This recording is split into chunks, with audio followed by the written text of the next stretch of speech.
tratamento, acho que temos que olhar para os problemas locais e a ver se até há soluções locais para dar resposta aos problemas. Em alguns casos, há estações de tratamento com plantas e outro tipo para pequenas comunidades. Temos que pensar no que é que podemos fazer e que tecnologias é que existem e não pensar naquela grande infraestrutura. Bem, custa não sei quantos milhões e aquela até faz mais barato. E depois, foi como nós, na década de 90, venderam-se estações de tratamento aos municípios que não tinham engenheiros de ambiente, não tinham ninguém, ou seja, degradaram-se, não chegaram a funcionar. Há estações de tratamento construídas na década de 90 em vários municípios do país que praticamente não chegaram a funcionar. Degradaram-se facilmente porque ninguém as operou, não havia um operador para operar aquilo. Isso porque era preciso vender e era preciso ir buscar o dinheiro também. Foram muitos erros ao mesmo tempo. Eu acho que devem, como disse, tem que ser pensado as soluções. A questão do comentário da Sara, sim, de facto, há ali uma grande passagem, mas também nem tudo é perfeito. Quando estavas a falar, eu lembrei-me de uma coisa.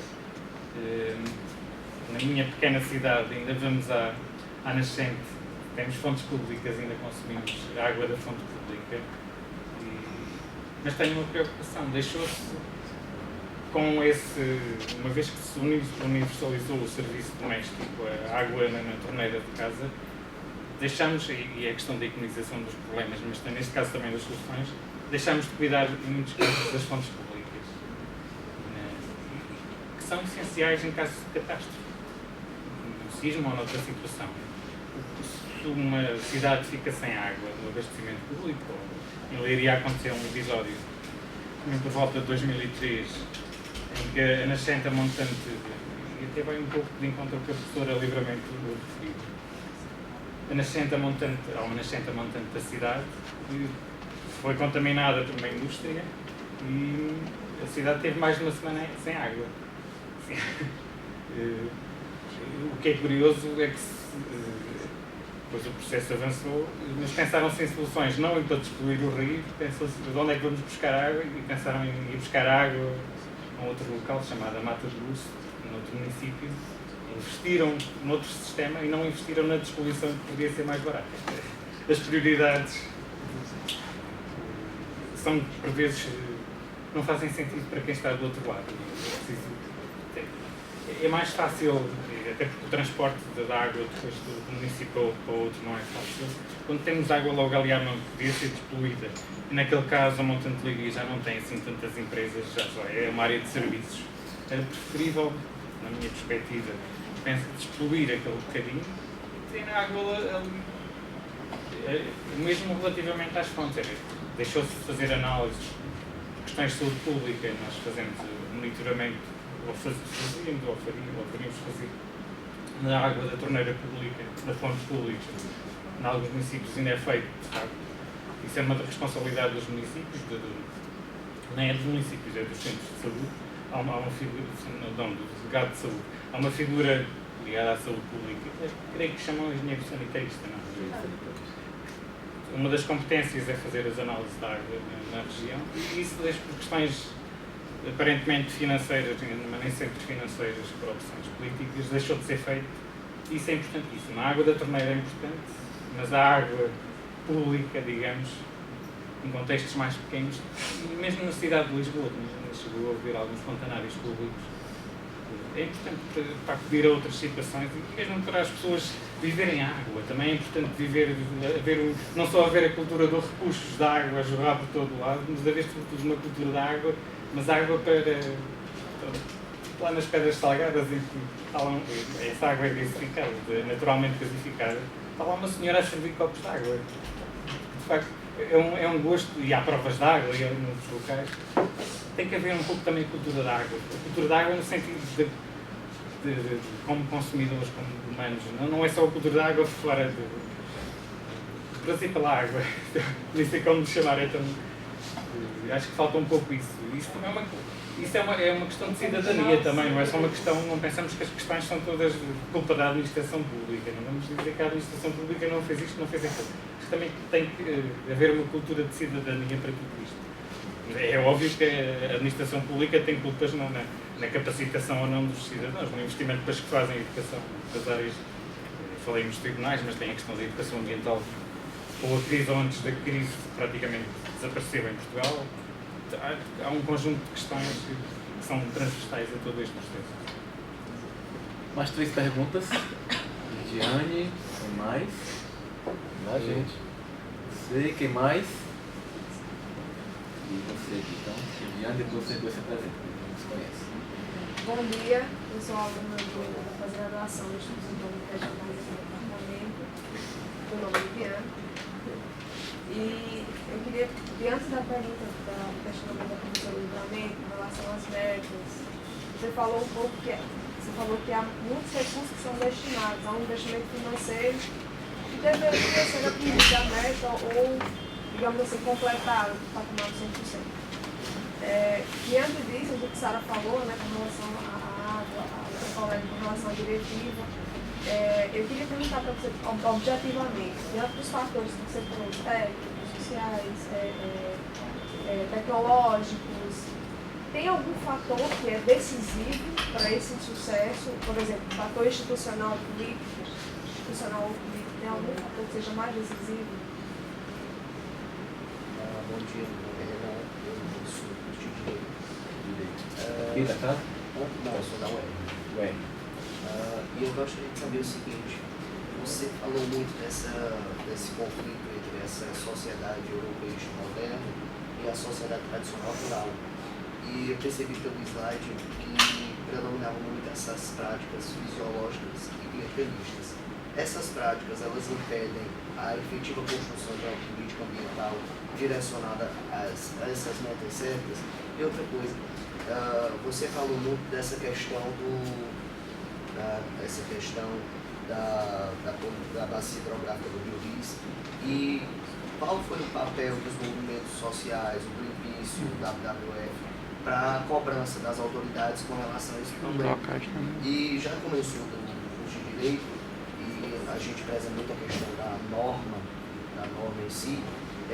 Por que existe muito essa chamada, que você falou, essa culpa solteira, né?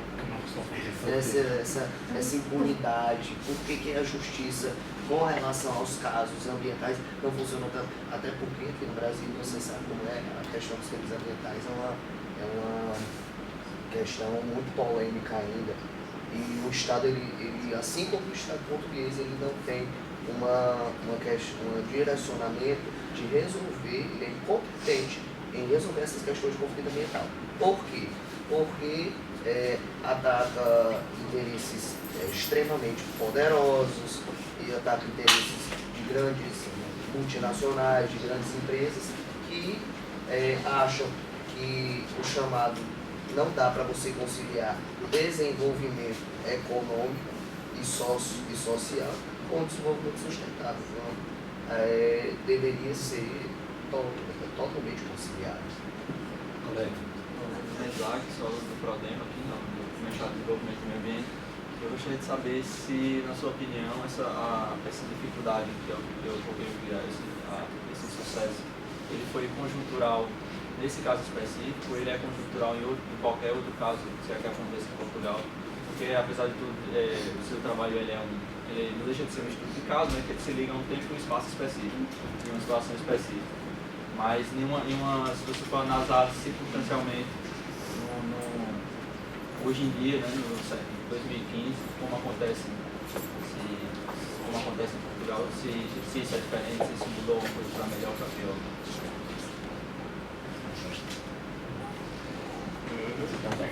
Não, também. Não tem nenhum fator que é decisivo. Tal como o problema é abrangente, as soluções também têm que ser abrangentes. Não podemos atacar um pilar sem atacar os outros. Ficará desequilibrado e nunca avançaremos. Aliás, esse foi o problema. Quando na década de 90 se construíram estações de tratamento completamente desajustados de todo o processo, elas não chegaram a funcionar. Havia a previsão de produzirem biogás e fazerem, etc., várias coisas. Nunca chegaram a produzir biogás, nunca chegaram a fazer nada. Primeiro, não havia uma estratégia nacional para resolver o problema. E segundo, voltamos à questão, os suinicultores não tinham, eles próprios, que eram estações de tratamento dos suinicultores, não estavam fechados do ponto de vista de recursos humanos e de outros pontos de vista, e resta saber-se na altura já estavam interessados em resolver o problema, estavam interessados em pôr uma pedra sobre o assunto. Ou seja, não sei se existe essa expressão em Portugal, estavam interessados em que a visibilidade pública do problema diminuísse com as estações de tratamento. Não aconteceu, mas eles estavam interessados era sobre tudo isso. Ora, já vemos aqui as estações, olha, já ninguém nos chateia, que era um bocado assim. Mas o problema tem que ser visto de forma integrada. Se não for vista de uma forma integrada, não creio que as soluções apresentadas, e atualmente está a ser mais ou menos equacionada de forma integrada, uma vez que a questão do resíduos ou dos efluentes urbanos está resolvida, pelo menos alguns municípios da região ainda estão muito longe destas metas de 90%, porque esta questão dos 90%, vista assim, dá a sensação de que o país está todo assim, não. Na bacia hidrográfica do Lixo há um município que ronda os 61% e há outros que andam ali pertinho, ainda há muito trabalho a fazer. As médias, os dados nacionais é que dão a ideia de estar perfeito, há pouco falta completar, mas de facto, mas pensando que a questão do doméstico está resolvido, está prevista neste momento e a construção deve arrancar brevemente, já que foi constituído o consórcio, dar, de facto, intervir na questão, no tratamento ou no pré-tratamento dos efluentes das suiniculturas, mas porque o resto já está em curso e já é mais fácil. Se aquela estação de tratamento vai ser eficaz é outra questão, eu acho que não. É porque vai, na minha perspectiva, vai surgir outros problemas, depois é o preço que os suinicultores têm que pagar. Nunca quis entrar por aí, que é muito caro. O preço, o euro por metro cúbico é elevadíssimo e acho que isso vai trazer outro tipo de impactos à região. Mas isso é outra questão. A questão do clientelismo e do rural e do não podemos, eu analisei aquilo como um dualismo, digamos, mas também não podemos pegar aquilo como um dualismo. Por vezes as mesmas pessoas que enraizadas em determinadas práticas clientelares são as mais ambientalistas. E eu dou o exemplo, quando eu falei ali há pouco em protagonistas são bem reconhecidas, há uma pessoa central neste processo. Desde a questão das etages, foi eleito um novo membro da Associação de Suinicultores, que é ao mesmo tempo que é suinicultor e ao mesmo tempo daquela empresa que vai fazer o tratamento. Curiosamente, eu achei que era como vocês dizem, achei que era o cara mais ambientalista em todo este processo. Porque ele tem de facto um discurso, vende tão bem o produto que tem. Eu representante dos poluidores, mas em termos discursivos é a pessoa mais ambientalista. Ele personifica um pouco estas duas dimensões. De facto, mas a questão dos protagonistas nesta região é muito importante. Mas ele tem esse duplo papel. A questão dos movimentos sociais, não referi, são sobretudo dois movimentos e são um de base regional e um de base local. Vendo que isso não existe em Portugal. Temos movimentos portugueses, sobretudo a Coecos, principal movimento ambientalista nacional, que tem um núcleo regional que deu alguma importância ao tema, mas não foi propriamente, não foi grande contributo. Foi algum, e a pessoa do núcleo regional que estava lá na altura é uma pessoa excelente e deu algum contributo, só que está um pouquinho ao lado e não está bem focada naquele tema, até porque ela é mais especialista em extração de pedras e floresta e não é propriamente a área dele, mas na altura teve alguma importância. Mas as ONGs centrais em todo este processo é uma de base local, mesmo de base da aldeia ou de minicidade, que é essa Comissão de Ambiente e Desenvolvimento da Ribeira dos Milagres, que é estritamente de base local, e há uma de base regional, que é chamada OICOS. Eu questionava-me em todo este processo, porque é que vocês não constituem uma plataforma pelo LIS ou não sei o que. O problema central em todo este processo é que as duas ONGs entraram em conflito. Porque um achava que não se podia fazer assim, outro não era tanto conflito pessoal, que também existiu. Entre esse tal líder que eu falei há pouco dos suinicultores, há ali um impasse em todo este processo durante 7 anos. Houve um conflito entre o líder dos suinicultores e o secretário de Estado, basicamente o representante do governo. Durante 7 anos o processo não avançou porque havia um conflito pessoal, unicamente. Não era mais nada. Era um conflito. Neste caso das ONGs, é conflito de estratégias, e porque essa ONG de base mais local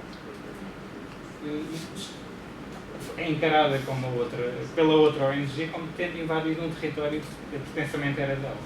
É tudo, é questão de poder, é outras. Atualmente está um pouquinho diferente. O anterior presidente dessa OICOS não era tão dialogante como o atual presidente.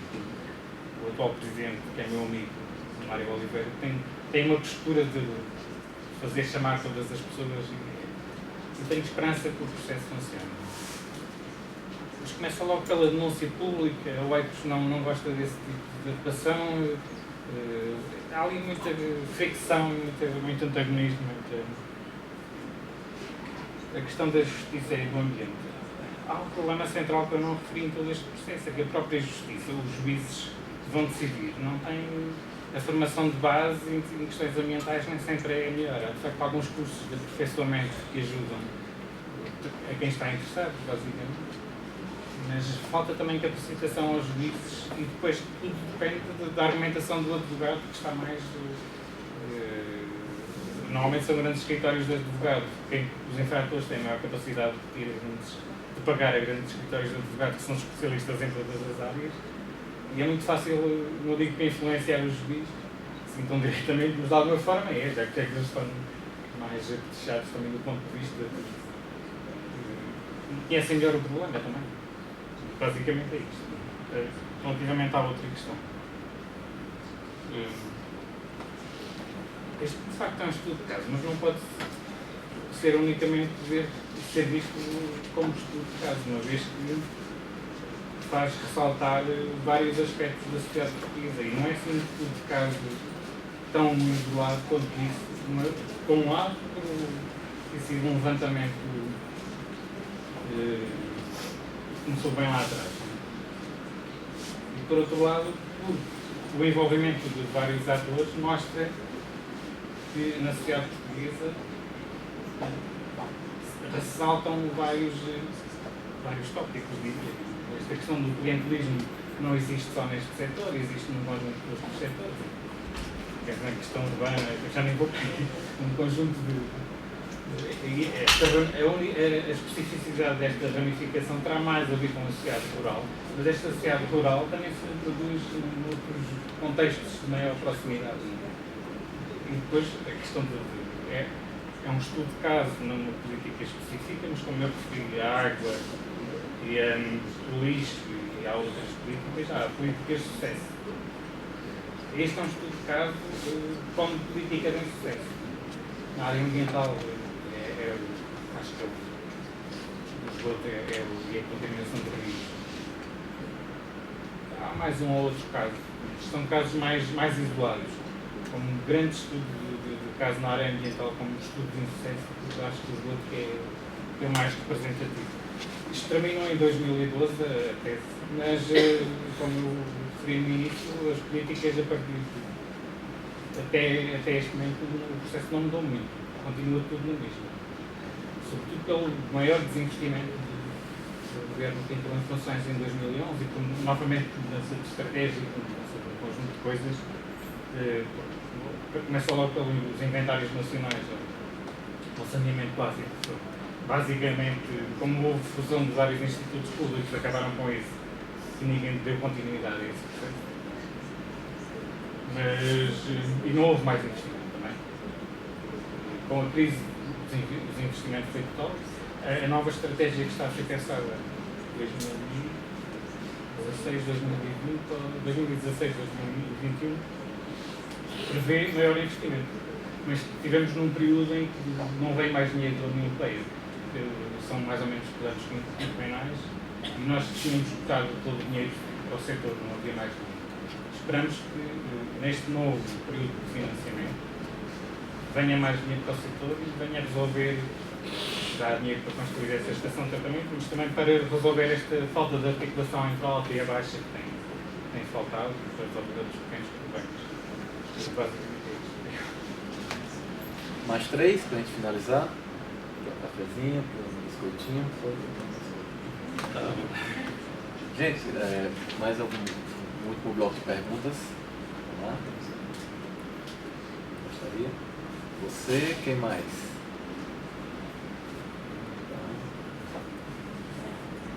Faça a sua pergunta, diga de onde você vem. Meu nome é Everton, eu estudo IPP aqui, estou no primeiro semestre.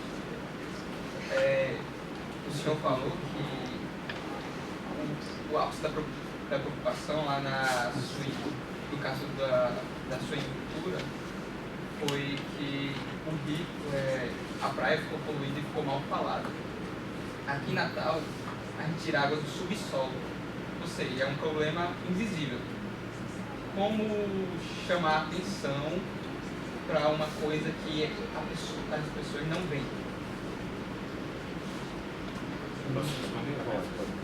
Era um pouco o que a Sara dizia antes de chegarmos aqui. Estavas contando a história de alguém que na reunião dizia: olha, este copo de água é lá do local. Não sei, tem que haver. Não sou especialista nessa área, mas não creio que a mídia seja a única solução. Pode haver várias soluções. Pode haver pequenos workshops de sensibilização para onde é que vem a sua água, pequenas exposições. Há várias formas. A educação ambiental é central neste processo. Ou até cortar a água durante um dia. Ou neste dia a água só vem desta nascente e não vem de outra. Eu acho que se passa muito pelo decisor, mas também passa por vários tipos. A universidade tem um papel também importante nesse processo de sensibilizar.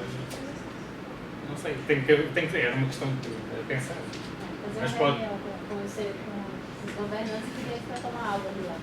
Sim, podia ser isso. Já era uma medida radical.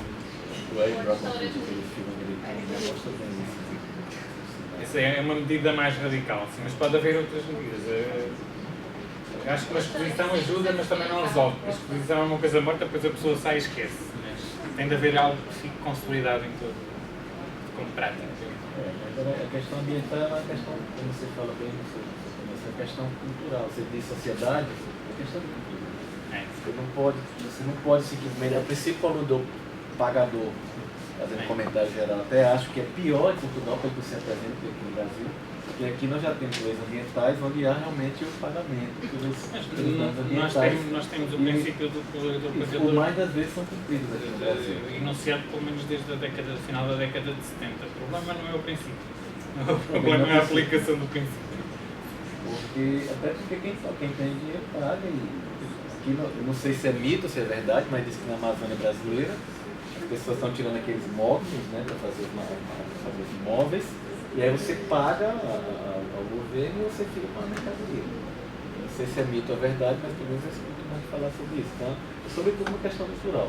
Me chamou a atenção na sua fala, né, o fato de que Portugal, um país que está inserido numa eurozona, né, e num contexto de sustentabilidade, pelo menos é o que se apresenta na Europa, né? As cidades sustentáveis, smart cities, né? Aquela coisa toda. E Portugal ainda tem esse problema, segundo você relata, esse problema aí de insucesso, com vários fatores que você está comentando, e ainda uma cultura muito arraigada no tradicional, na suinobio, né? Achei interessante essa coisa. E para mim é um choque, eu confesso que eu fico chocado, né? Nas aldeias, nas pequenas cidades, porque se você falar, bom, o Brasil ainda é assim, sim, mas o Brasil ainda não entrou, digamos, nessa modernidade, ou estamos entrando nessa modernidade agora dos anos 2000 para cá, e o Brasil ainda está muito isolado, não está o Mercosul não acontece, né? O Mercosul é sempre uma tentativa de fazer uma união, mas a própria dimensão continental do Brasil não permite. Tem um dado, por acaso, eu não de facto, essa polícia que eu referi, que é da natureza, o SEB, né, é muito importante e faz na minha perspectiva, o nosso problema não é fiscalização. E eu levantei dados que não estão disponíveis ao público sobre os autos, que eles chamam auto de notícia, que no fundo é a elaboração do evento ou da descarga, mais ou menos desde a década de 70. Sistematicamente era dito, fomos ao local, fizemos isto e aquilo, não foi possível detectar a fonte poluída. Depois isso tem a ver com a capacidade de influência de quem polui sobre tudo mais, tem a ver com um conjunto de fatores. a partir de 2013 ainda há um outro fator. O CEPNA de facto tem tido esse papel importantíssimo, mas que foi, digamos, o próprio Estado, como se diz em português, cortou-lhe um bocado as pernas. O Estado, na tentativa de resolver o problema, concedeu benefícios a quem poluía, permitiu-lhe que descargasse determinada quantidade em meio hídrico e mesmo no solo. É possível descargar efluente em meio hídrico, se não for muito, e no solo, e assim não há um problema. O CEPNA chega Sem ser tratado? sem ser tratado. Isso é uma medida completamente... Aqui no Brasil, no circuito a gente está exportando carne suína para a Europa. Não, o Brasil é um dos maiores produtores mundiais de suínos. Podia ser multiplicado. Não me foquei exatamente na questão na produção de suínos. Sim. A leitura mundial, a questão da justiça ambiental e da injustiça também entra um pouco por aí, porque a nível mundial, os grandes produtores, quer os americanos da Smithfield e de outras grandes empresas, onde é que vão produzir? Na Polónia, na Roménia, na Letónia, na Lituânia, os dinamarqueses também. Vão produzir em países que têm menor capacidade de se mobilizarem contra. A história da exportação da tecnologia também vai pela exportação de tudo que é poluente. Só que isso depois cria emprego local, isso diminui mais a mobilização pública, que é terrível para a tentativa. Quando você coloca essa questão da tecnologia, relacionando as metas, e as metas são europeias, não são portuguesas, né? As metas são da União Europeia, não são portuguesas. Então, quando você relaciona a questão da tecnologia às metas, então me parece que o planejamento europeu aí, ele se revela como uma falácia. Por quê? Como é que você quer atingir metas ambiciosas se você vai inserir um padrão tecnológico diferente digamos assim, do top dos países europeus que têm o comando da... Porque pelo que você fala aí, e pelo que se viu, o dinheiro não foi problema. Não foi problema. Agora né? não. O problema aí é um problema cultural. Foi um problema cultural. O problema não foi de recursos. De gestão, Ou de gestão, falando para os nossos alunos, é um problema de gestão, onde a componente cultural é uma questão severa na gestão, na dinâmica da gestão. Então, assim, eu acho que a própria proposição da União Europeia, ela foi contraditória na hora em que ela, digamos assim, desenhou metas com condições tecnológicas não satisfatórias, ou seja, colocando tecnologias obsoletas. As metas são europeias, mas depois cada país faz as suas opções na escolha da tecnologia e na escolha de outros tipos de coisas. As metas de facto são europeias. Há aspectos que de facto têm que ser implementados em todos os países. A monitorização de todos os processos, a diretiva tem tudo muito bem descrito e os países têm que seguir de facto. Eu te pergunto se essas opções, se elas existem de fato. Né? Porque, por exemplo, quando o Brasil fez Itaipu, nos anos 70, que é a maior barragem, quando o Brasil fez Itaipu, ele poderia ter feito Itaipu, por exemplo,